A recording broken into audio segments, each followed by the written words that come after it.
Some people in this world are on the front lines of the struggle between good and evil, and some, like us, bear witness. I'm Therese Apel. And I'm Nicole Kral. You may have heard us as we worked on stories and series about law enforcement and crime. And it's safe to say we've seen some of the best and worst of human nature. We decided there's no greater honor than bringing you the stories of the men and women who seek out the monsters, who speak for the victims, and who put the pieces together on some of the biggest Mississippi crime stories of our time. Welcome to Investigation Homicide. Hi, everybody. Welcome to Investigation Homicide. We are a little bit early today, and that is because our fantastic all-star producer, Daniel Anderson with Audio Alchemy, has something to do this afternoon, and because he is so good at what he does, we like to give him that leeway. We do. So we're we're glad to have y'all here, and we're glad to have him here with us until what time we have to get off the air. But we also, well, let me start with Nicole. Hey, everybody. That's right. Hi, my co-host. I'm here this week, and I got to see Therese yesterday. That's we had right. lunch together, so we've had a week full of just hanging out and talking, and I'm finally back in the groove of things. Yeah. I feel like I'm finally settled. I went out of town for a little bit. Out of the country. I went even. out of the country for a little bit, and you know how that is. And then you come back, and everything is just kind of like, I kind of pressed pause, and then I came back, and now I'm caught up. So everything is well now.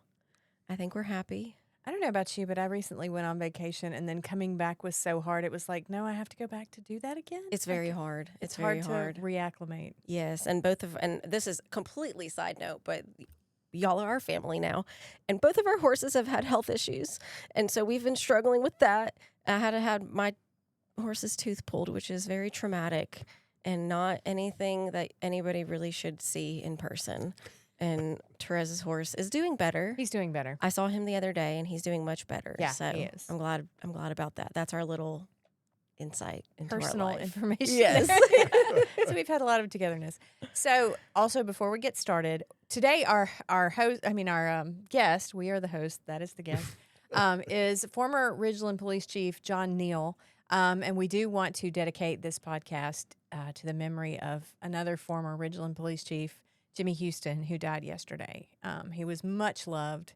He was a great leader. He was also a great human.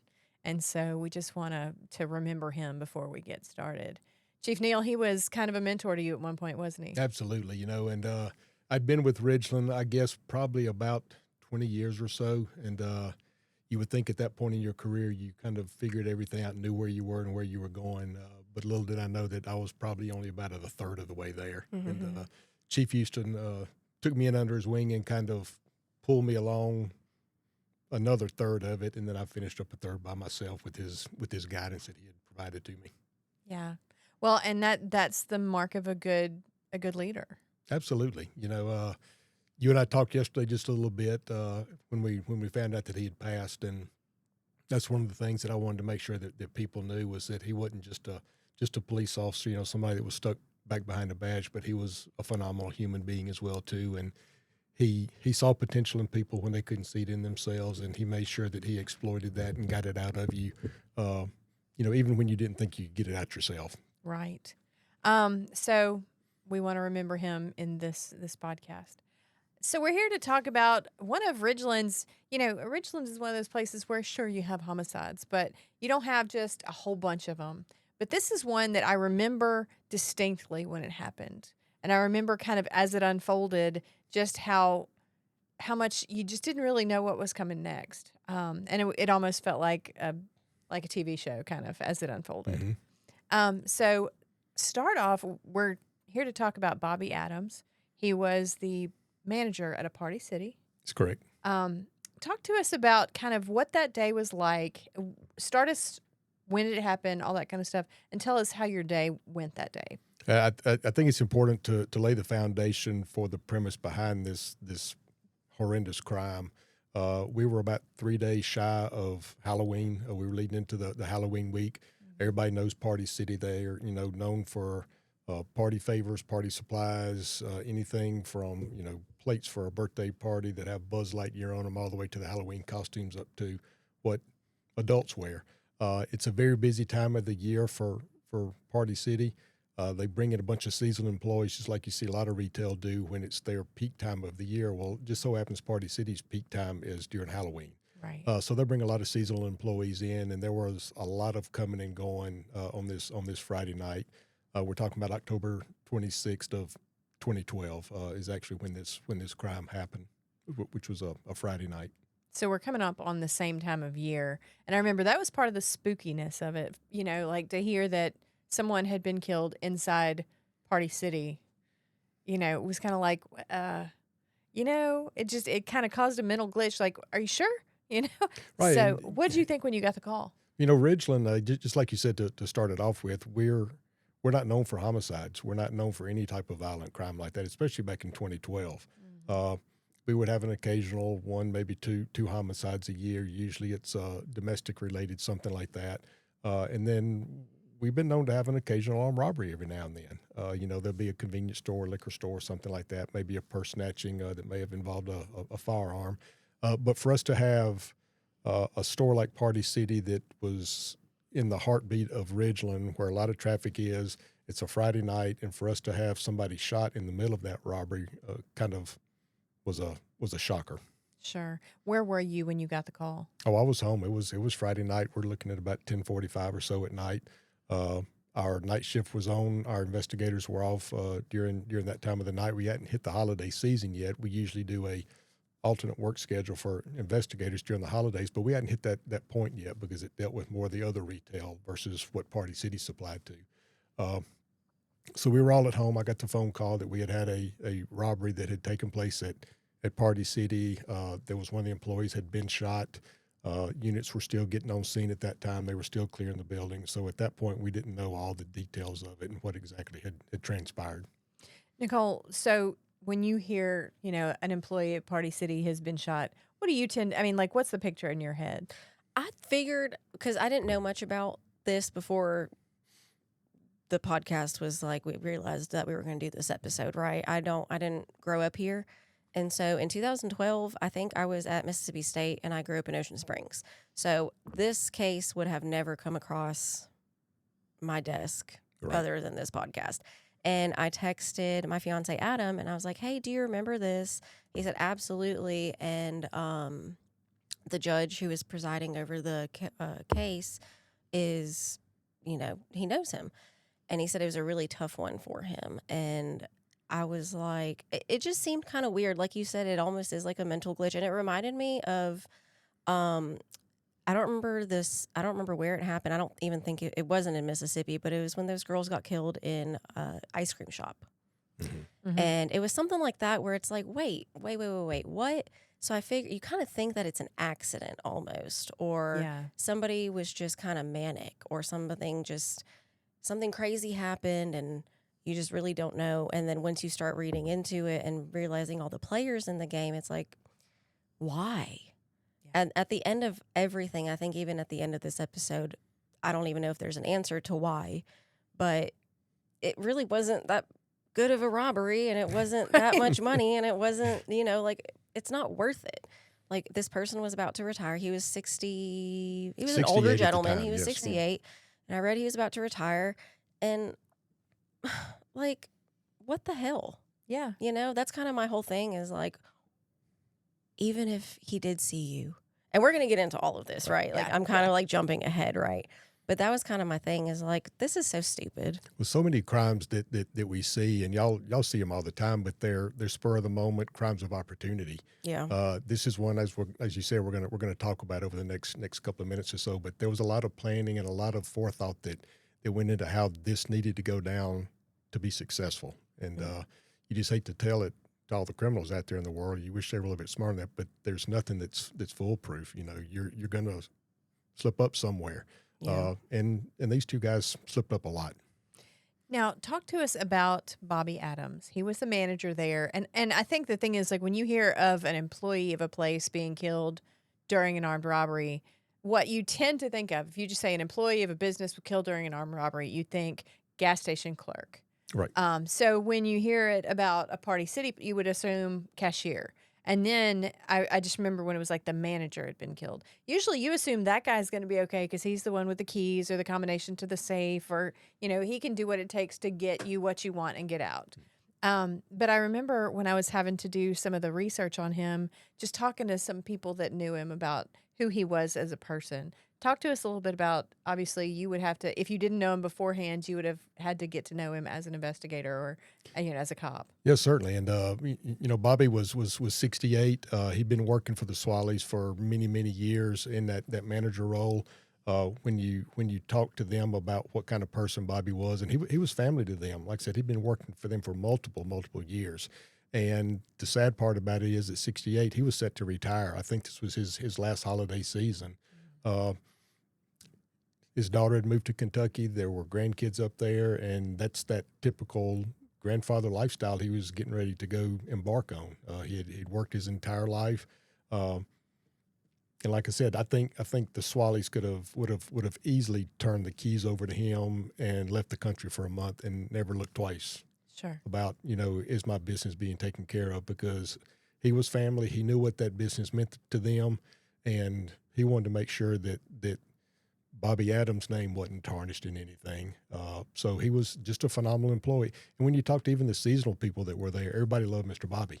They loved working under him, working when he was there, wanted to do a good job for him, not just for the Party City brand, but because it was Mr. Bobby.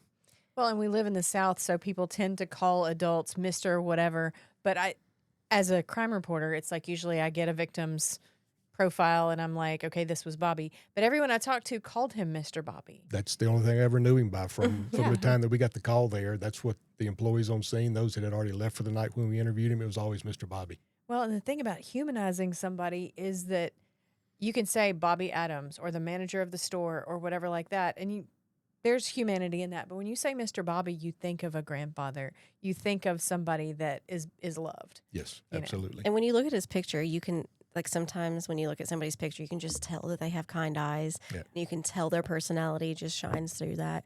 And, that's normally like, oh, she walked into a room and her smile lit up the room. But with him, you can absolutely tell that he was just a good person. And you just liked being around him, even kind just from and gentle. Just from his picture. Yes. And it just is so sad. Now, how many seasonal employees did they usually hire? Do you know, like, was it a half and half situation or? I don't know. If you look at normal retail and kind of what they bring in for that Christmas holiday rush, this is their Christmas. So I would assume that they probably bring in another dozen or so people just because it's always busy. They stay open additional hours or open early in the morning, stuff like that. Mm-hmm. So they probably had to backfill with seasonals, and most of the seasonals had worked for them in the past. They always knew that Halloween's coming about. Party City's going to be hiring. I've worked there in the past. Let me go back and see if they'll hire me back. Sure. Now enter, and I only remember one of the names of the guys involved, and I should have, to be honest, it was a busy day. I did not go back and look at the other ones, but so enter Joshua Archie. Was he a seasonal employee? Talk about him. How did he come into the picture? He was. Josh had worked for him in the past. He had come back and reapplied for a seasonal job this year, that particular year in 2012.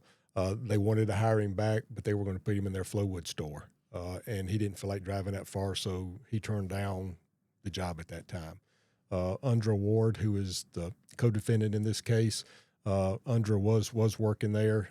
He had gotten a seasonal job there as well, too, but they had applied him to the County Line Road store. Sure. Now, okay, so you've got this situation where these guys are people that they feel like they know well enough to bring in, to hire. They feel like they've done the background check, that kind of thing.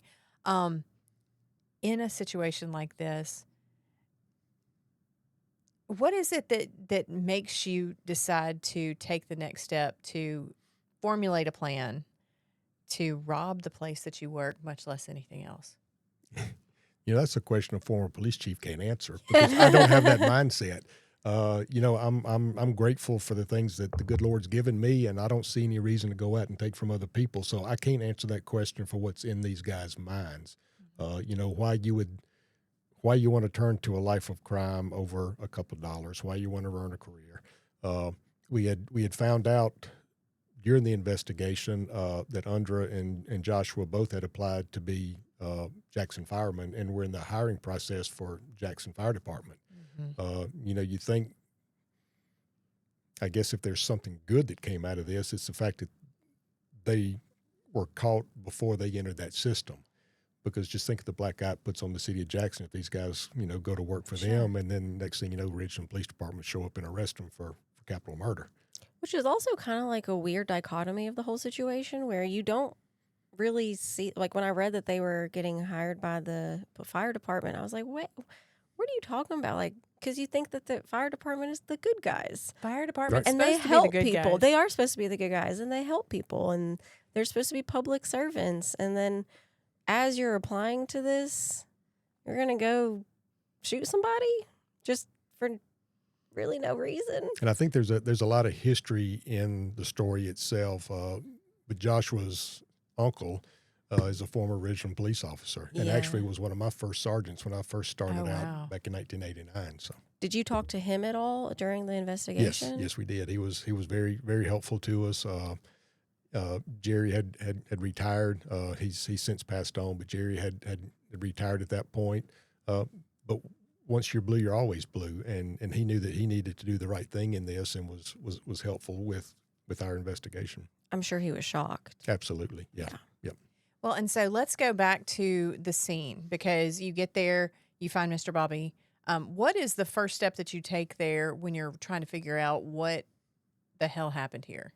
This was a very confined environment in the back of the store, as most retail places are. You know, all the merchandise is out front. It's clean and pretty and dressed up. When you get behind the walls of it and where all the stock rooms are and stuff like that, it's usually just a cluster. And it's pretty much the same way that it was here. There's a small manager's office.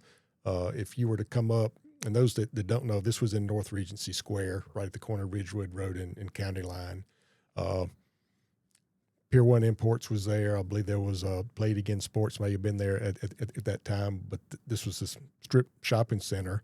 And in the back alleyway, there was a set of metal steps that you would come up probably about 7 or 8 steps to a landing area, and that's the door that you would use to enter into the back of Party City. So once you come into that back door, that's where this stockroom area is. That's where the manager's office is. That's where Miss Blake was sitting when she was counting down the till and the money. That's where Andra Ward and Mr. Bobby were hanging out about the time that all this happened. So talk about how did you make the connection? How did you find Andra? Andra was there at the scene. He was one of the ones that was present when the robbery happened. Obviously, Regina Blake was in the office counting down the money. She was one of the other night shift managers, so she wasn't at the back door. It was a misty, rainy night. A couple of other seasonal employees had gotten off. And when Party City closed, they always locked the front door. And if anybody's ever been there, you know you would come through 2 doors, one into like a little foyer area, and then another door into the actual store itself. Both of those doors had been locked. The employees go to the back. They finish tidying up stuff for the night. They clock out back there, and Mr. Bobby would let them out the back door, and that's where their cars were parked. Or if they were waiting on a ride, their ride would know to come down the back alleyway and pick them up next to the stairwell. So at this particular time, Mr. Bobby had opened up the door, had let out 4 to 5 employees that had just gotten off. They'd already punched the clock. They got to their cars and were making their way out of the back alleyway. The only ones left were Bobby and Andra and Miss Blake, who was in the office. Now, what story does Andra tell? At the time that he talked to investigators the first time, he was waiting on his girlfriend or mother or somebody to come pick him up. Again, it was a little misty rain that night. His ride wasn't there yet. He asked Mr. Bobby if it was okay if he just stayed inside until his ride came in and picked him up. He had texted them, and they were on the way. He was having trouble getting somebody, is what he told us later on. He had called his sister. She wasn't available. Said, you need to call your girlfriend. She wasn't available. So he was still kind of scurrying around trying to find somebody that could come and pick him up. Typically, Bobby would have told him to wait outside. But again, it's light, misty rain. It's Mr. Bobby. No, you can just hang out inside. It's fine. We're going to finish doing what we got to do. And when your ride gets here, let me know, and I'll come open the door for you. Yeah. It almost seems like it was just like a calm, quiet night. And I've worked in retail before, and I've counted down drawers, and I've been like, you all just kind of chill after hours. And I read, or I maybe during one of the interviews, was that they said that they all got along with each other, and that they were all, I think they did use the word friends. Mm-hmm. And with Undra, and I'm not going to jump ahead again, but with Undra, it was very suspicious, and there is a video out there, and it almost seemed like right off the bat, did you have a feeling that something was off about the whole situation, or did you or at that point, are you just trying to get facts? Well, and any good investigator knows just to take things at face value right off the bat. You know, we're going to look at it, we're going to see what it is. We'll start dissecting it later and picking out the parts that just don't quite look right. This was one of those that from the get-go, his actions just didn't look right. Who made the 911 call? We had a couple of them. Regina Blake made the call. Undra's reported to have called as well. Regina also called one of the families from the Swally side of the family that had just left, called her and told her, and she in turn called on the 911. So we had multiple calls that came in. We weren't able to actually verify that Undra had made one. He said he made 2 of them. But we think that those may have gone through the City of Jackson's dispatch center, and then we may have eventually got them transferred to us. But by then, we already knew what was going on, and we had officers on the way. Sure. So you're in this situation, you're gathering things, you're at face value on this. Obviously, you're working the scene. You got to do all that part too. But what comes, like, I'm trying to draw the line from when you're sitting here with Undra, he's telling you his story, and then all of a sudden it's kind of like, let's look at that kid. Yeah, you know, obviously there's a major crime scene that has to be processed. Whether it's collection of physical evidence, interviewing witnesses. We had some that we interviewed there, some we took to the police station and interviewed. Sadly enough, Margaret showed up. Bobby's wife showed up there on the scene, and I can't remember 13 years later if she came to pick him up or if maybe somebody may have called her and she came up there. But I know that she was there on the scene, so we're dealing with that side of the victim as well too. And I don't want dealing to sound wrong, but she was just as sweet as she could be, and she gave us all the space that we needed and trusted that we were going to do the job right. We also had the owners there, so you know you're interviewing all these people and trying to figure out what led to this, what actions were during the day, who's at work, what time did they leave. What are acquaintances, any weird customers in the store, you know, that may have raised a red flag, you know, people like that we need to maybe start looking at. But we knew that we needed to talk to Undra and the other manager outside of the store setting. Frank Dillard was one of the lead investigators on the case. Frank's real good at interviewing people. He knows the right buttons to push and stuff like that. I think we've talked in previous cases with Avis Banks that Frank and I worked that one as well too. But we knew that we needed to get them out of there and get them interviewed. We couldn't do that until we cleared that crime scene. Of course, we've got a deceased body there. We're waiting on the medical examiner. And while all this is going on, there's pieces of the puzzle that we're starting to put together. We're looking for video surveillance. And, you know, we're talking 2012. There were cameras, but they weren't everywhere like they are now. We knew we had access to some. That Lowe's home improvement store is right behind there. We were talking to management over there. Of course, we're talking 11 o'clock at night almost, so most of those employees were gone. But we were fortunate enough that the Party City did have cameras inside their store, and they also had some in that area where the crime happened at, and that piece of evidence proved very, very crucial to us. Tell us about what you found on the video. Well, okay, hold on. Did you look at the video before you talked to Undra, or did that come after? What was the progression there? We saw the video before the interview with him. We had gotten initial statements from him, you know, just the basics. Undra, what happened? Tell us what you remember. And that was on the scene. So you get just, you know, little snippets of, you know, we were closing up for the night. I was waiting on my ride, Mr. Bobby this, and then he came in. And so, you know, you don't get a lot of details in those initial statements. what you want to do is you just want to lay some foundation work to go back to in a more formal interview setting and fill in the gaps, if you will. So we'd gotten that initial from Andra at that time. We saw the video. We saw some actions of Andra, some physical actions of his that didn't quite match up with what his story was. Not that he had completely lied to us, but the level of his involvement and kind of what he did. And a very small piece of that is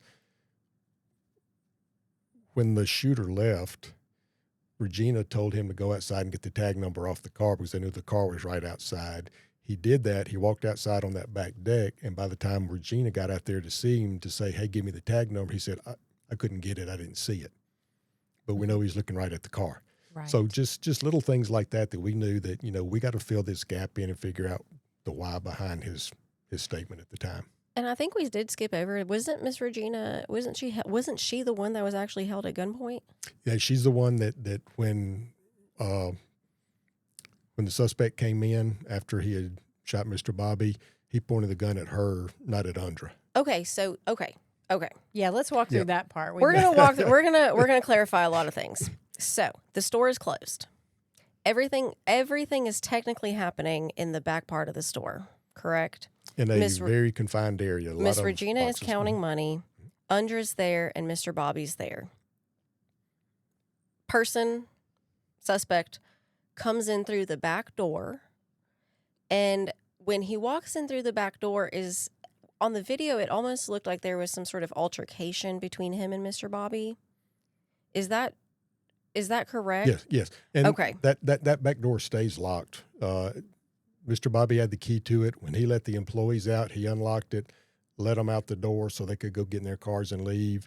And he waited a minute to make sure that they got down the steps and toward their car. That's when Andra makes the comment, I'm waiting on my ride to get here. Do you mind if I just stay inside? Otherwise, Andra would have left with them as well, too. Okay. And Bobby went to go close the door back and lock it, and that's when he heard the footsteps coming up the back steps. Right. And keep in mind, the employees that had just left were able to give us a vehicle description of a car that was coming down the back alleyway. So as they're walking to their car or pulling out, they see this car coming down that coincides with the time right after that the footsteps start coming up the back steps. So maybe he was thinking like, oh, they forgot something, Exactly. or, they want to come back in, or they want whatever.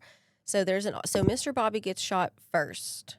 Yes. And then the suspect comes in further and then holds the gun to Miss Regina and says, give me the money. As Bobby is going to lock the door back after the employees leave, he hears the footsteps. We can only assume that he thought somebody may have forgotten something. They were coming back up and getting ready to knock. He goes to open up the door right away thinking it's going to be an employee he had just let out. Mm-hmm. And that's when he sees the masked gunman with the gun pointing at him. The video shows Mr. Bobby pulling the door back, trying to lock it, and that's when 2 shots were fired off. And Andra is there inside next to him, yes. Standing right next to him. Yes. Doing essentially nothing. Absolutely nothing. Absolutely nothing, which is, even in my brain is like, what the hell are you doing, buddy? Do something. You're not even running away. Well, Bobby was able to render aid of any kind. No. Bobby was able to get the door closed back enough and try to lock it, and then it got jerked open again, and a third gunshot rang out then. Okay. And that's when he collapsed on the floor. Not to be graphic about it, but the shooter just steps over him like he's not even there, comes in, and just like you said, he pointed the gun straight at Regina, not at the 6'3", 220-pound threat. Right. That was going to be my next question is, so even if Andra was just nervous and didn't know how to tell the story right or anything like that, the fact is this guy walks in and zeroes in on the woman. Right. As opposed to the young, healthy man standing there who could easily overpower him or potentially overpower him. Absolutely. If there weren't more to this story. Right. Dun, dun, dun, dun. And I'm just trying to because it is a confusing, even when I was reading the articles, these names just kind of pop up every once in a while. And it was kind of confusing for me to put the puzzle piece together. So I'm trying to, for all the listeners, just kind of create this visual of what is actually happening in the moment, and then we can kind of go into all the little details of it. You know, and you'd mentioned earlier about, what is it that you start looking for? Well, you take it at face value. This all takes place within probably a minute and a half from the time he comes in to the time he leaves. So you're watching this in real time, watching this play out, and you just think to yourself, something's not quite right about this. Let me go back and look at it again. Let me go back and look at it again. And then when you see little things like the gun's not even pointed at the guy, it's pointed at her. And she tells you, yeah, he pointed the gun right at me and said, give it all to me. He didn't say it to Undra. Right. And if memory serves me correct, he came in with 2 book bags. There wasn't enough money to fill both of them, enough money to put into one of them, but he gives a book bag to Undra. Yeah.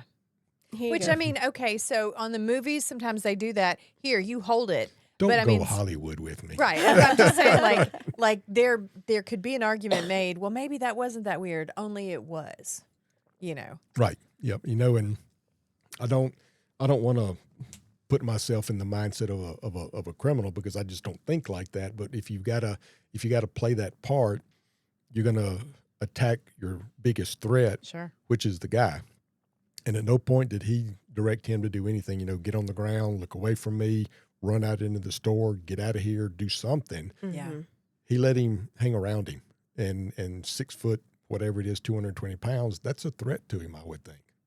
Yeah, Yes. and Undra, I don't even know if we're going to get to this part, but he had just been a blitz football player award something. Right, they were. So he was a very good football player. Right. So just to put this image into people's brains. He's an athlete. He was an athlete, Yeah. he was so a threat, essentially. And then you have little Miss Regina over here. So she hands over the money to the suspect, and then the suspect just runs out the back door again. They put the money into a single book bag, and he grabs both of his book bags, one with the money in it, one that's empty, and runs out the back door. And Undra and Regina are left.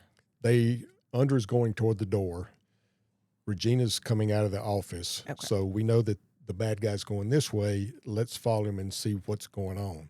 And Undra does that, and he's probably several steps in front of Regina.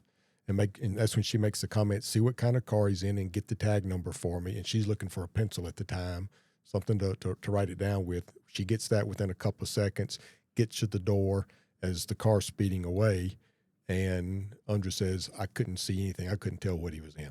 Which, to give her credit, that is incredible thinking in the moment. Yeah. All of this is happening around you. Right. And she goes, get that tag. And we're talking, again, less than a minute and a half. Exactly. Yeah. Exactly. So even before you even have time to think about what actually did happen, you have, your coworker is over here.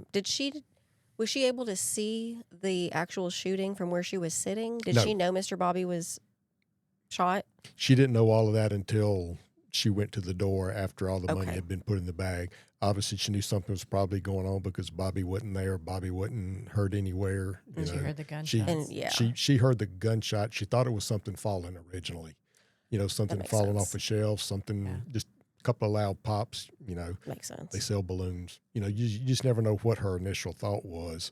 But then when he comes in, mask, she walks out of the office, gets a gun pointed at her face. I think she knew then that this is probably what's just happened. Well, and it's especially interesting that she was so level-headed because I read a study one time, it's been a while, but about how much differently we stress out when we see a mask. Like you see somebody without a mask and you see a human being, but you see a mask and this person is here to hurt me. Or that's your initial, so your adrenaline's got to be through the roof.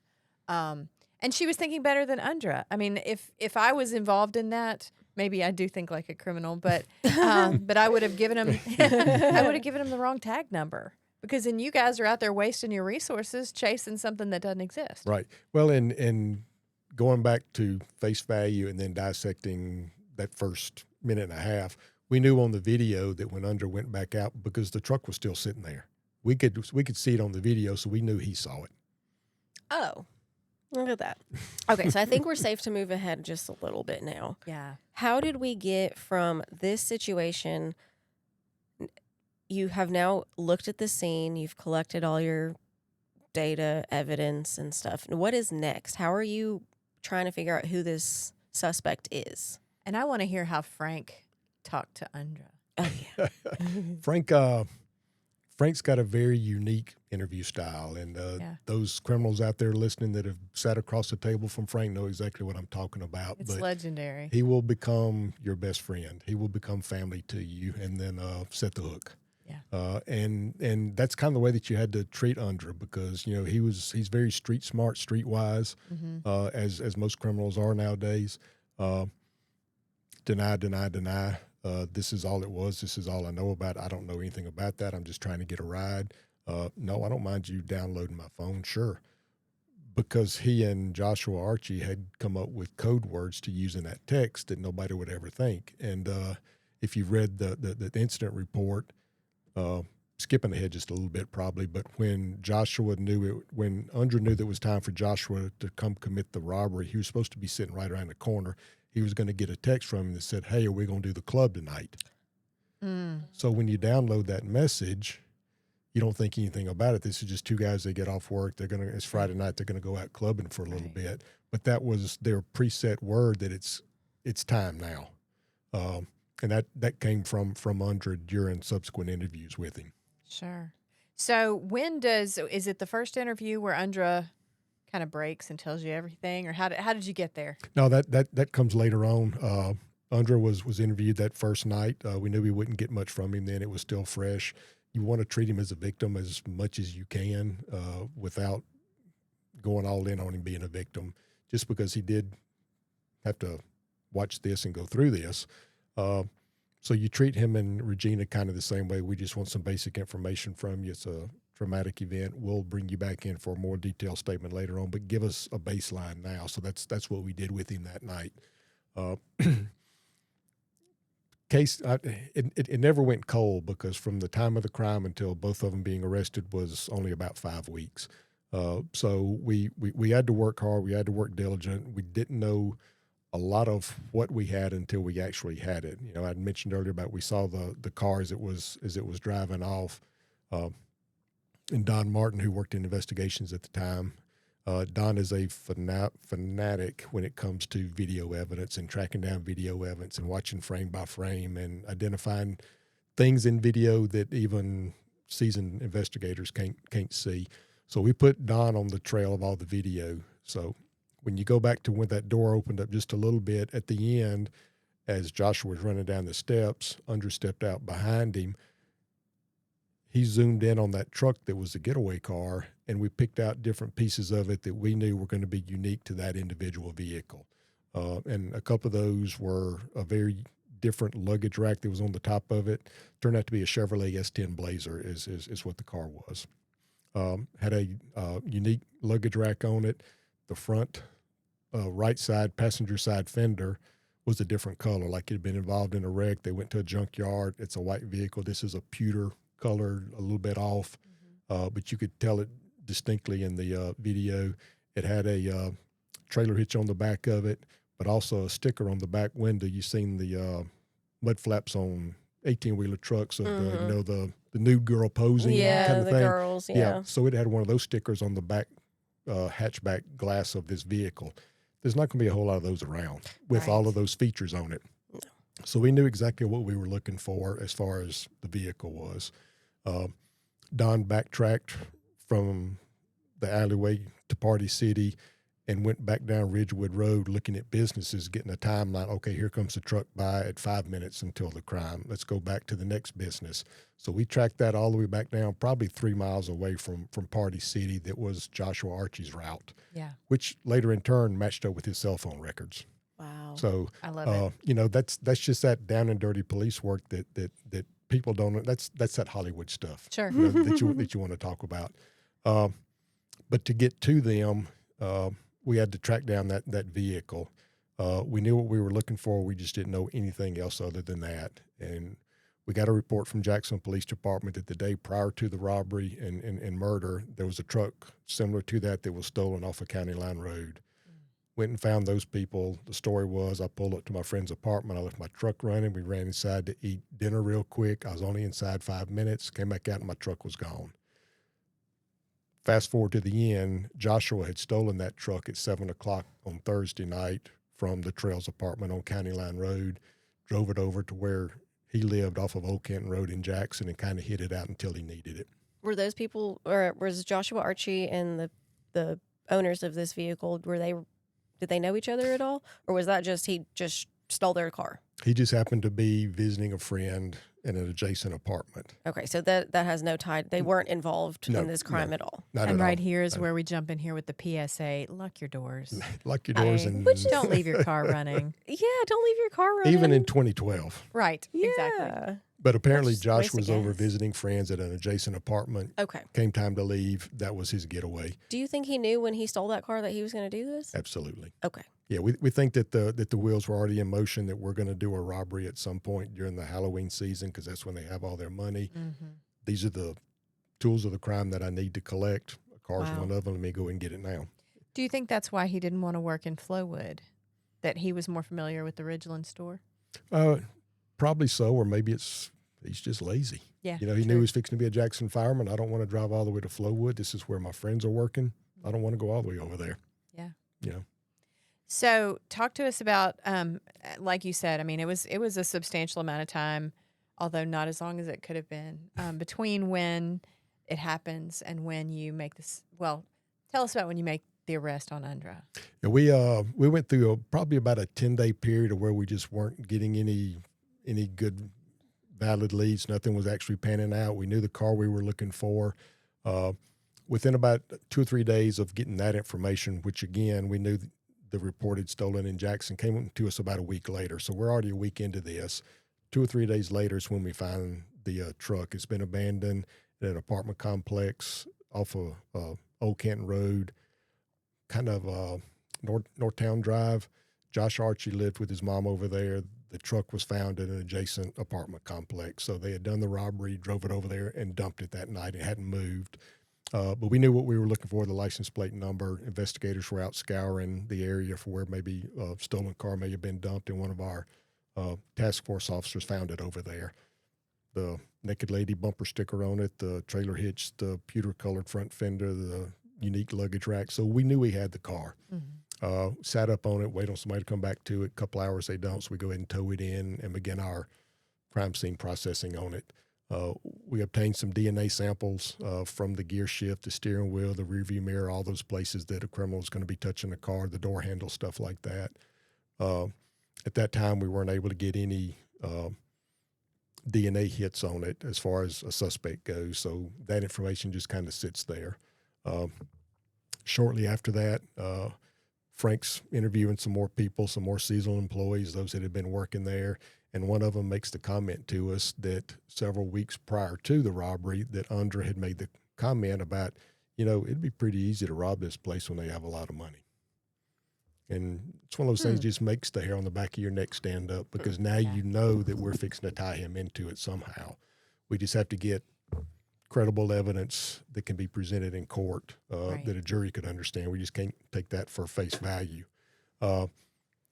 Andra comes back in, again, still not giving us anything. You can tell he's starting to break a little bit, getting a little bit worried that we're getting closer to that. And that second interview with him is when we had found the car.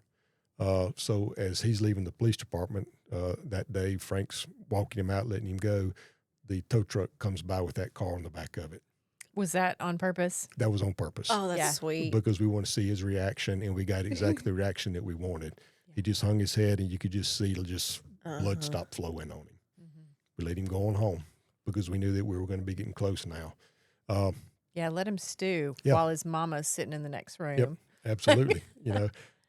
And when you talk about different pieces of the puzzle coming together, one of the other things that we got is I mentioned earlier about one of our former officers was the uncle of Josh Archie, and they've got a nephew, cousin, however he fits in the family, who was special needs, learning disabilities and all. But Joshua and Andra and another guy had been over at their house a couple of weeks after the robbery, and Joshua blurts out, admits to it at that point, that he had to shoot a man up in Ridgeland with his 4.5, which is slang for a 45. Sure.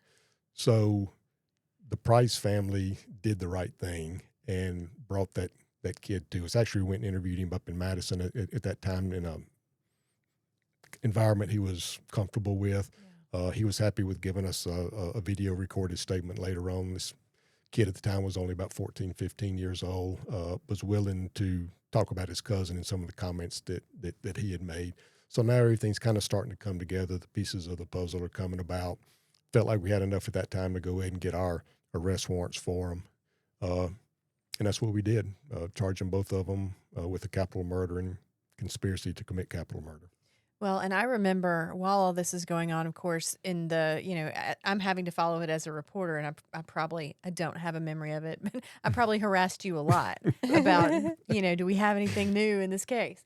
But I remember that, so in most of the homicides that I covered when I was at the Clarion Ledger, when I had time to cover them a lot more closely, I was constantly trying to find out, who are the people involved? Tell me about the victim. Once we had suspects, tell me about the suspects.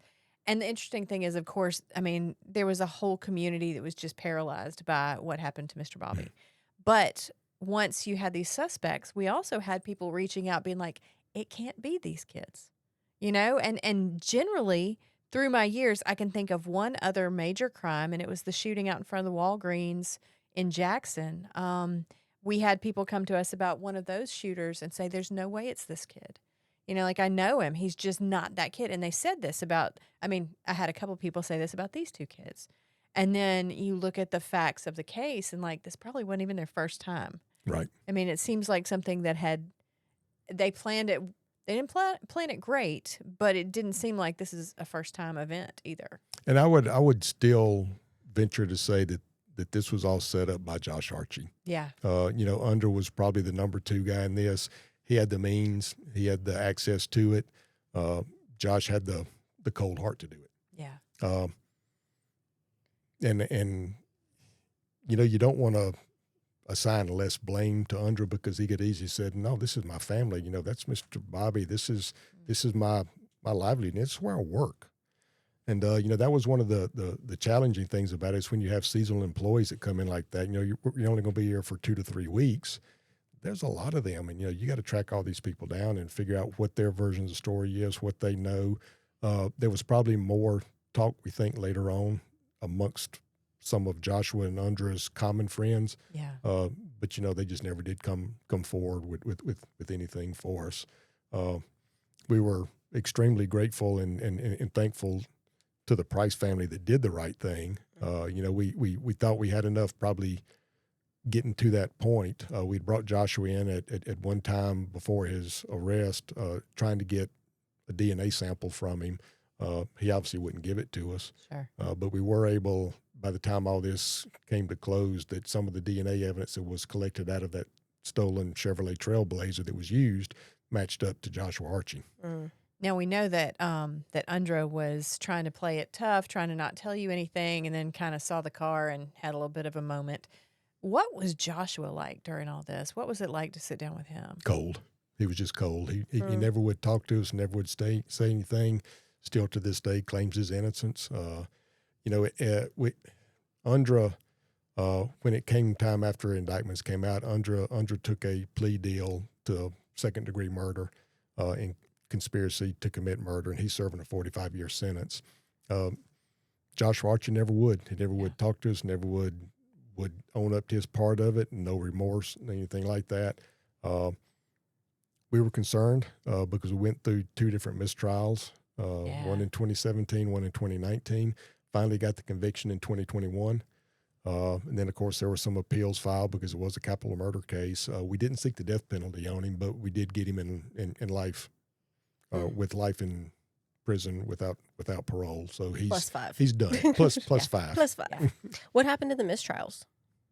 I don't remember. I don't know if it was something that may have come out on the stand that defense counsel objected to, or if it was it made it to the jury and they were split and they just couldn't make a decision. One of those I don't remember. Yeah, it was one that we knew we had the right guy. We knew all the evidence pointed to the right person, so we weren't going to give up. And I think they were tried under 2 different district attorneys. Bubba Bramlett as the district attorney that eventually got the conviction. He was involved in all the previous ones. But they saw what we saw in this case, and you're talking about Mr. Bobby. Yeah. Yeah. And Andra and Joshua Archie, they played football together. So they go back a good bit, correct? Yes, They were buddies. They were high school friends. They were at Holmes Community College together. I think that Right. may be where they played football there maybe as well Yes, too. that's where I read. Yep. Yeah, that's what I saw. I thought it was Holmes, but so do you think? Who do you think Joshua Archie was the mastermind behind all of this, and Undra was just kind of like, "Yeah, bro, we can pull it off." At the end of it, after the robbery, Undra asked Joshua about money, and he said, "Don't worry about it right now. It's all being taken care of." Undra never saw a dollar from that. How much money was actually taken? If memory serves, I think right around $3,000, but it was all cash, and Yeah. 2012, a couple of 21-year-olds. Yeah. You know. I want to, I usually try and keep my questions to, journalistic, not emotional. Yes, I cry on occasion, but I try not to say things like what I'm about to say, but it absolutely pissed me off and still does to this day that you have a guy who gave his life to making people happy. Mr. Bobby was a good dude and he loved his family and he was going to go live with his grandkids and he worked at Party City. Right. He's, this is just a nice guy and he's lived, a substantial life. And then you got two just jerks, two assholes.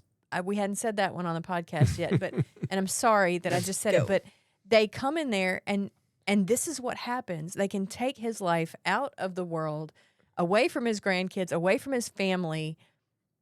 And in the end, it's for $3,000.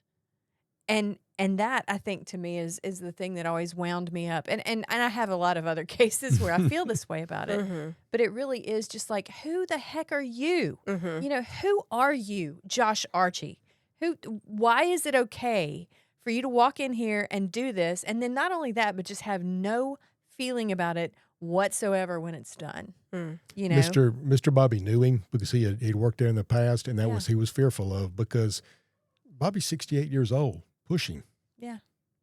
Yeah. Get on the ground, old man. Whatever you want to tell Pistol him. whip him. I mean, you don't have to shoot him. Yeah. Absolutely. And yeah, it was a very tough one. Yeah. Yeah, and I saw in the video that Joshua Archie's mom, even his mom was like, "Not my baby. Yep. It wasn't him. It wasn't him." How were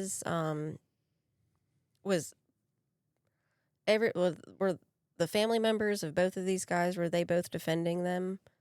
Or were they kind of like, how was the family acting in this whole situation? Undra's family was shocked. When he confessed to Frank his role in it, his part in it, how it was all going down. I sent him a text about let's go to the club. Frank asked, said, "Do you want me to tell your family?" He goes, "Nope, that's my job." Yeah. So It kind of does make you think maybe he didn't know how that was going to happen.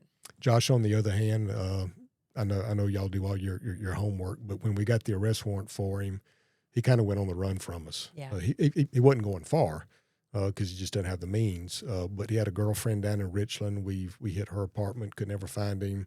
His mama was no help. We had talked about his family member that helped us in the investigation, so he wasn't going there. But he was ultimately turned into us by his uncle through the help of Jackson Police Department. The late great Lee Vance. Lee was phenomenal in I this. saw him in the video. Yeah. But that was his route, was to go to his uncle in hopes of getting some press out of it that he thought might be favorable to him. Okay, so Joshua Archie went to his uncle asking for help, or I don't want to turn myself in. Protection. That's Ridgeland. That's Madison County. Make sure I'm taken care of. Okay. So he was said, "Hey, uncle, I did this." He confessed to his uncle. Probably never confessed to him, but he knew that there was an arrest warrant for him that's not going to just go away. Okay. You've got And to his answer uncle to did it the right thing, turned him in. How do you, with a lot of fanfare. Yeah. The right it was thing a would have been to drive him show. up there and say, "Hey, I've got him out in the front parking lot. Okay. We're going to walk him in." But no, there was a lot of show. Yeah, there tend to be press conferences surrounding the uncle. Okay. So How does that make you feel as a your life in law enforcement and stuff. That must be so difficult or not even difficult, but like, I'm gonna cuss. I already Such- said. It Look, must I be opened the door such- wide it when I must be said that. such I'm a sorry, but I mindfuck. did. Come to you and ask for, and then go and have to turn them in and know that you're doing the right thing, but then this is your family. You know, think back to when I was here the last time talking about Avis Banks and what her family did with her. You know, she had borrowed the gun from her cousin, and they're the ones that brought that back to us. There are still phenomenal people Right. in this Yeah. world who understand right from wrong, blood or not. You know, Right. this world's a better place if we take care of the people who do harm, even if they are blood. I think that's one of the things that, you know, you hear so much is like, honestly, I can think of cases right now where it was so frustrating because the streets weren't talking, you know, or because family members weren't coming forward. I think of Myra Lewis right off the bat. In the Jessica Chambers case, you know, it was very quiet for a while. There are several things like that. But when you have especially family members who are brave enough to come forward, because there is such a threat sometimes with certain, you know, social groups, different things like that, you have situations where you are actually putting yourself in danger coming forward. Right. But they did it anyway. But they did it anyway. You know, and I would like to think, hopefully somewhere in there, that it's got something to do with humanity and this is our justice system. We've got to put trust and faith in it. You know, law enforcement's taken a beating over the last 10 or 15 years or so. And yes, this was back in 2012. But they could have easily just turned their backs on us and said, figure it out. Yeah. You know, and yes, we did. And once we got to that point, you know, maybe they just realized that, okay, we'll let the courts handle it now. And took 3 times, but we got the verdict that we knew Mr. Bobby deserved. Well, and I just got a text from Bubba Bramlett, who was watching, and he said, John Neal is an absolute rock star. His work on this case was pure perfection. Wow. So you guys did it right. Bubba hadn't gotten any sleep lately, I guess. Thank you, my friend. So I guess what's the takeaway in the end? Don't murder. Yes, she is. You Yes. know, crime in Ridgeland, Madison County doesn't pay. You know, I don't know. You know, Mr. Bobby's doing the right thing. He's out there. He's working at Party City on a Friday night at 11 o'clock. Yeah. Working for that last day that I got to punch a clock. And he saw the finish line. And, you know, maybe there's some justice that we were able to do for him and his family in this. Yeah. It almost makes you scared to just kind of live life sometimes and just know that bad things can happen. And even though, you know, nobody knows what's going to happen tomorrow or 30 years down the road or whatever, but it is scary to know that it could be your coworker. It could be somebody that you think of as a friend. It could be somebody that you, or not even just an acquaintance, and you're not doing, he didn't do anything wrong by them. You know what I mean? He probably did a lot right by them. He probably did a lot. Exactly. He did Yeah. a lot right by them. And you can be a good person and you can do all the right things, and you can still just kind of be at the wrong place. Hopefully, at some point in time during their prison sentences, they'll have the remorse that Mr. Bobby deserves. I think Undra probably way before Joshua does. Yeah. And I know that knowing that what the final result is, that both of them probably say, that wasn't the right move. Yeah. Undra more than Joshua. It has to be. It has Sure. to be, because, I mean, I can't imagine that they're not sitting in their prison cell right now and being like, what the hell? Why? Yep. Yeah. What's the point? That was so dumb of us. Yep. $3,000. $3,000. Well, Nicole, was that your takeaway? Any other thoughts? Yeah, I mean, no, I don't really have any more thoughts. This whole case was just kind of a bummer. Yeah. You know, it really is. And a lot of times I can come into here and we can try to find a lesson in all of it. And we can try to, you know, hey, what can we learn here? But there really isn't an answer. There really isn't there's not a good takeaway from it. It was just a life lost for no reason. But you don't quit being a good human being. No, like Mr. absolutely Bobby was. not. No. Right. Well, and I'll say this. In my years as a crime reporter, which is now way too many of them and way too many homicides and way too many sad stories, and I'm not trying to inflate your head, but The takeaway on a story like this, yes, it's a very sad story, but there are good men and women who stand in the gap to try and make sure that there's justice done for somebody like Mr. Bobby. And I think that, to me, the heroism of looking at a story like this or at a case like this and saying we're not going to stop till we get him. I mean, 5 weeks in, it's frustrating. It's tiring. I'm sure there were a lot of sleepless nights. But you guys did it, and you got justice. You know, and just to toot the horn of the people that worked the case a lot more than I did. This happened on a Friday night, and I was scheduled to be out of town for a week, starting on that Sunday. And I left, and I left it in good hands. Yeah. And when I came back, there was progress. They had kept me updated all along the way, but I knew that we weren't going to miss a beat. Yeah, there was, the waters got calm, but it was just temporary. And never did we give up and say, this isn't going to be solved. This isn't going to be resolved for Miss Margaret. And that's the work of the Ridgeland Police Department. Well, and it's like the Mr. Rogers quote about anywhere you go, look for the helpers. In the disasters, there's always going to be someone there to help. Yeah. That's what I had to start doing as a reporter. I'm double checking to make sure we don't have any other text or comments because for some reason my page comes up friends only, so we can't see the comments on the screen. Which is where all the comments come in anyway. Yeah.